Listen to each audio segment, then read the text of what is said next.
Bonjour à tous, alors comme vous le savez, j'écume tous les plateaux télé, Boursorama, BFM Business pour parler des marchés financiers et on me demande souvent, Eric, est-ce que ça y est, les marchés financiers vont continuer leur hausse? Est-ce qu'on va être positif en fin d'année? Très franchement, c'est très difficile de répondre à cela. Tout ce que j'ai envie de vous dire, c'est que pour l'instant, on est plutôt dans un paradigme assez favorable, dans la mesure où on voit que l'inflation recule aux États-Unis. Elle est maintenant simplement de 7,7%. Ça reste élevé, mais c'est moins que les 8,2 à 8,3% qu'on avait. Et donc, ça permet aux investisseurs de respirer un petit peu. Maintenant, la grande problématique, c'est qu'on vient quand même de gagner 15% en ligne droite sur le marché parisien. Je vous rappelle qu'on a gagné quasiment 1000 points en ligne droite depuis la mi-octobre et qu'il est très difficile donc de continuer sur ce chemin.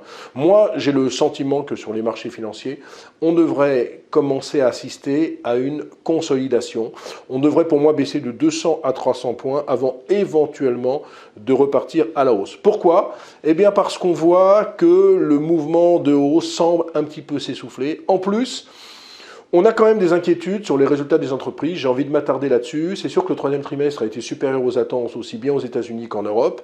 Il y a eu 70% de bonnes surprises, mais vous savez que l'impact de la politique monétaire restrictive, c'est-à-dire de la hausse des taux, va commencer à produire ses effets au quatrième trimestre, aussi bien en Europe qu'aux États-Unis. Et puis surtout, on a encore des prévisions de croissance qui, à mon avis, pour 2023, sont un petit peu trop ambitieuses. Je vais vous donner un exemple. Lors de la crise de 2008, la crise des subprimes, les bénéfices du CAC 40 avaient chuté de 40% en 2008. Là, d'après les estimations du CAC 40, on attend un recul de simplement 4% en 2023. Or, si vous lisez la presse, si vous regardez les prévisions de la Commission européenne, vous apercevez qu'on anticipe une récession économique sur le vieux continent en 2023. Donc comment peut-on expliquer qu'on ait une récession sur le vieux continent et qu'on ait simplement une chute de 4% des profits? Il y a deux solutions.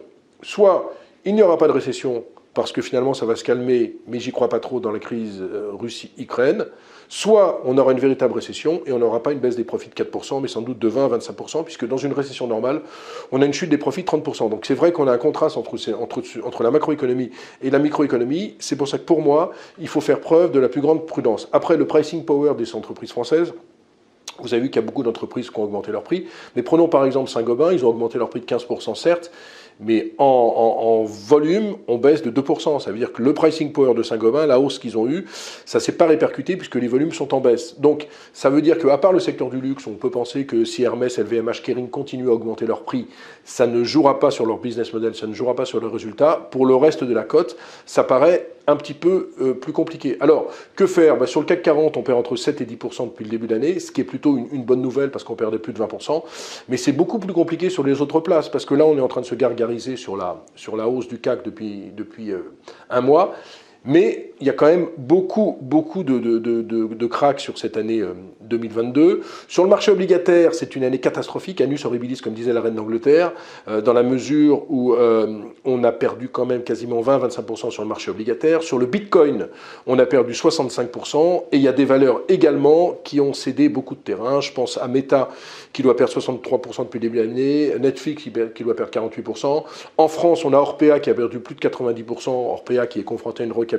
Bref, ça reste quand même une année très très compliquée sur les marchés. Moi, je ne pense pas qu'on puisse terminer positif, même si j'ai pas de boule de cristal, sur la fin de l'année. Et encore une fois, sur 2023, tout dépendra des estimations de bénéfices, parce qu'en termes de politique monétaire, moi, mon sentiment, c'est que ça va quand même se calmer aux États-Unis, c'est-à-dire que grosso modo, on va peut-être monter à 4,5 ou 5% sur les taux d'intérêt. Là, on est sur une fourchette 3,75 à 4, mais guère plus, parce qu'on sent vraiment que l'inflation a tendance à ralentir. On l'a vu avec les prix de la consommation et les prix à la production. En Europe, il devrait y avoir encore 50 à 75 points de hausse des taux. Mais après, à mon avis, on aura une politique un petit peu plus neutre, parce que les membres des banques centrales se rendent bien compte qu'il ne faut pas casser la croissance trop fortement. Donc en conclusion, sur les marchés financiers, si vous êtes investi et si vous avez des plus-values, vendez par exemple la moitié de votre portefeuille.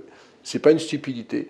Attendez de voir. On peut avoir une hausse de fin d'année, mais à mon avis, ça passera quand même par une consolidation de l'ordre de 200 à 300 points sur le CAC 40. Voir un CAC 40 revenir sur 6250, 6003 ne serait pas du tout une hérésie. Voilà, très bonne journée, très bon week-end. On se retrouve la semaine prochaine.